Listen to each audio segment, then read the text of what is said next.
What's up, people? Welcome to another episode of the Brazy Talks podcast. I'm your host, Jay, and you see my boy down there, your host as well, Z. What's Hey, going Z, on? what's up, man? What's going on, Jay? How you been? We back in action with another one. We back again, man. Hey, how y'all boys been? And girls, we don't want to discriminate. We know females are out there watching us too. Humbly. How y'all doing? How was everyone's day today? I hope y'all day was great as ours. I had a great day. I know Z had a great day. Because we're doing Brazy Talks, man. This is what it's all about, man. Talks, man. Always another fire episode as well, man. So Z, I'm just going to jump straight into it. Talk to me. James Harden didn't show up for practice. Yeah, man. See what I'm saying? I heard he was in that nigga Philly, was, man. Hey. No, he was in Houston. He was in Houston. I'm sorry. He was in Houston. Yeah. That man was in Houston. He was not having it. He wants to get out of the 76ers.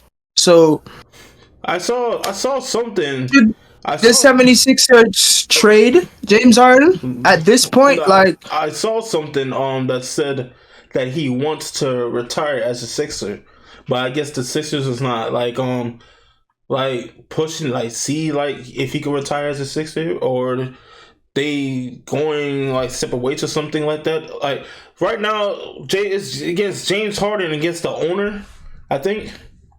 No, it's the GM, Daryl Morey. Yeah, the GM. Them boys is bumping heads right now. So it's like James Harden is saying oh, he doesn't give a fuck about the organization type shit. So yeah, if they would to trade James Harden, which I think they would. Probably around before July, because the trade deadline is around July or February, right? No, it's around February. No, I said July. Around January or February. Yeah. So, sorry. So, if they were to trade him, I think the good fit for James Harden would be Miami Heat.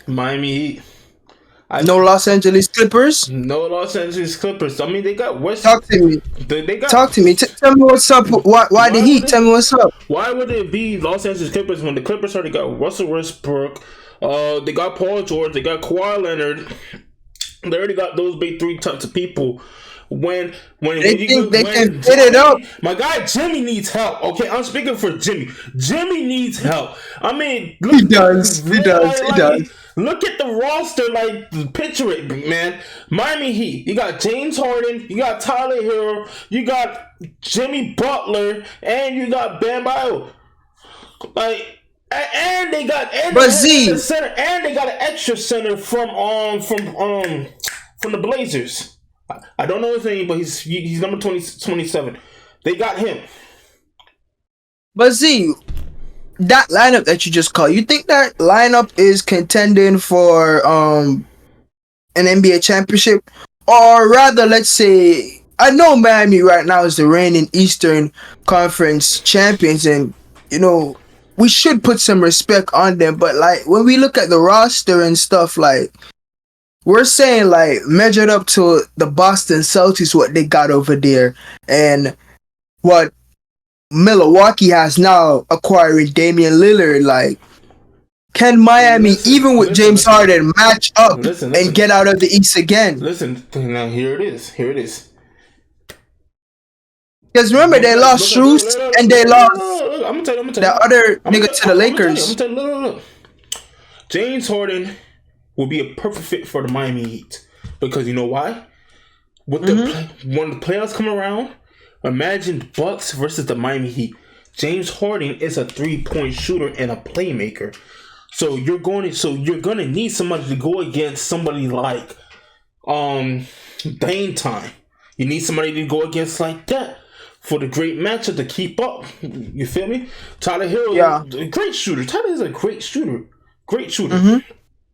But let's say Tyler Hero, not trying to make it happen. Let's say Tyler Hero get injured again. Then boom, we have James Harden, another 3-point shooter. You have Jimmy Butler doing what he does best.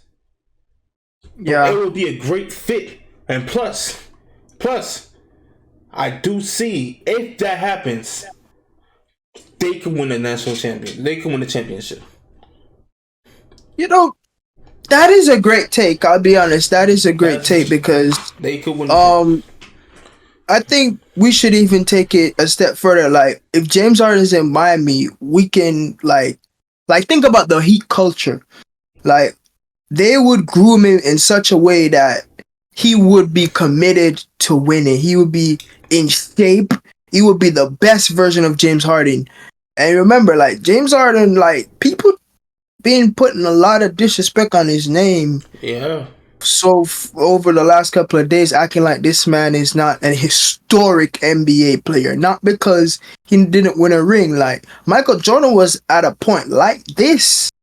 Remember, Michael Jordan didn't win his first ring. Then he was like, what, 32 years old. James Harden's what, 34 or something. So, and they have like the same type of numbers when you look at it, like throughout stretches of their career. Like, James Harden is an unstoppable offensive player. Michael Jordan was that for periods of his time. So, like, and I understand the championships eclipse it, but let's not act like James Harden is not a great player. And if he's at the Miami Heat, and how they would, their culture towards basketball and towards winning, I think it would get him in a place mentally that he's never been or he hasn't been in a long time. And I think we'll see probably the best James Harden. So I wouldn't count it out.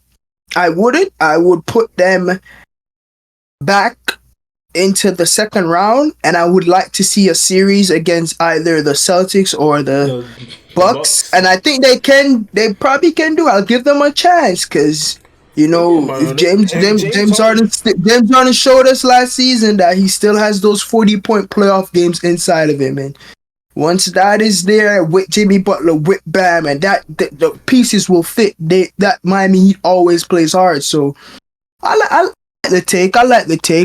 That is a good trade for James Harden. That would be a good spot for James Harden. And plus, who doesn't like Miami? Who doesn't like Miami? You know, probably they would try to depict it and say, like, you know, this player kind of loves the partying and whatsoever. But with how Miami Heat will let you work, like, I hear like stories of players online always talking about like the Miami culture. Like, when you come there, you talking about partying. The next morning when you gotta work and do that shit, bro, and your body can't. Oh no, he gonna be tapping out of that party stuff, man. You're like, yo, I gotta do this later. I can't be outside. You see what I'm saying? So, you see what I'm saying? But I do like that Miami idea. But this is what I was thinking. All right, where should he go? I was thinking the New Orleans Pelicans. Now look, yeah, because they got a good young team, and remember, they got. But I don't know what they would trade for him. I'm thinking that McCollum or a piece like that would be going to Philadelphia. But remember, Zion. Yeah, because if they're making that trade, you know, probably McCollum will get up into the deal picks or whatsoever. But let's think about the pieces that won't get traded, or I'm assuming would be there. Let's just take McCollum, say he's going to Philly, and some picks. Now, I'm thinking James Harden, Brandon Ingram, Zion Williamson, and we keep forgetting this nigga called Herb Jones. Like, that guy's defense is next level. He's an elite defender. He's an elite competitor. He grits, he grinds. Like, that team with Jonas Valanciunas, that team, and you got Alvarado and other pieces coming off the bench, that team is a nice team. That is a force to be reckoned with. I'm not gonna lie to you, like, who really want to see a pick and roll with Zion Williamson and James Harden? Who really want to see that? That shit would be dominant. Who really want to see that? Well, I don't pay attention to the Pelicans that well, but plus the Pelicans, I don't think they have a playmaker like that too. Like, their playmaking a bit, like, Zion's shots would get so much easier. James Harden will make the game so much easier for Zion to play. The game would be so much easier for Brandon Ingram to play. Because people forget, Brandon Ingram is a great scorer too. Not great, but he's a good, I think he's on his way to being a great scorer because, you know, he's got the height, 6'9", whatsoever. He can shoot the midi, the three, free throws, money, all of that. So I'm looking at the lines of that. I'm like, yo, like the Pelicans would be a good fit for him too, but I don't know if they getting out the West. Yeah, I don't know, but I think they're forced to be reckoned with that though. would be hard for them for the West. It would be, That but would be hard for the West. But if I they'll be having some teams, thinking about some shit though. Like they'll be like, yo, but like I don't we here, you gotta come with your A don't game to beat us and to send us on, because we even forgetting that team young too. They hungry, and the thing about when you young and you just frisky, like you don't know your potential. Like look at what the Kings did last year. Like they nearly just knocked off the defending champs at the time. It was I think what happened, it was the Warriors' experience, because they have been in that position so many times, game sevens whatsoever, and Steph just took over the game in the last hump. So I think that's what really helped the Warriors to beat the Kings. Otherwise, they would have knocked them off. So those young, frisky teams are always like problems. And a veteran like James Harden, who is a point guard, who's gonna make that come together. That's wild. It's crazy. It's crazy because you said wow. about the West. I don't think James Harden want to go back to the West after with the Rockets. I think he's more comfortable in the East, but then the West. But I'm not even thinking about East and West. Like I'm thinking about. Remember that he's a. But listen. Even though if he go on the Pelicans, that would be a hard, and I mean a very hard challenge for him to make the playoffs. Every Nola baby, Nola baby, Nola baby, Nola nice man, Nola nice man. And this is the main part about it: if Zion Williams can stay healthy, that is a factor. But I'll give him the benefit of the doubt. I think that he'll get it. He'll get his shit right, because now, like. Remember that he's gonna have a kid now. Now he's seeing the world differently. Now he's looking at a different lens. Like, okay, I gotta be responsible now, because not only that, for myself and for my family that I'm bringing into this world. You see what I'm saying? So, I think he's going through a period of maturing right now, and I think Zion Williamson might even further around and be in the MVP discussion next year. Because, like, let's just be honest, Zion Williamson right now, at how little he's played in the NBA, he averages 27 and 10. He'll give you 26 and at 10. Like that's a double. He'll give you that much, and that's base, because Zion Williamson is a generational talent. Yeah, if he says it, but as I said, I think he's taking care of his body, so I think he'll be healthy this season. I'll give him that. I think he'll be ready to go this season, but otherwise, I think the Pelicans are gonna be dangerous either without James Harden. But I think if James Harden's there, it's next level. So I don't know. Let's see how it plays out. Let's see what Philadelphia does.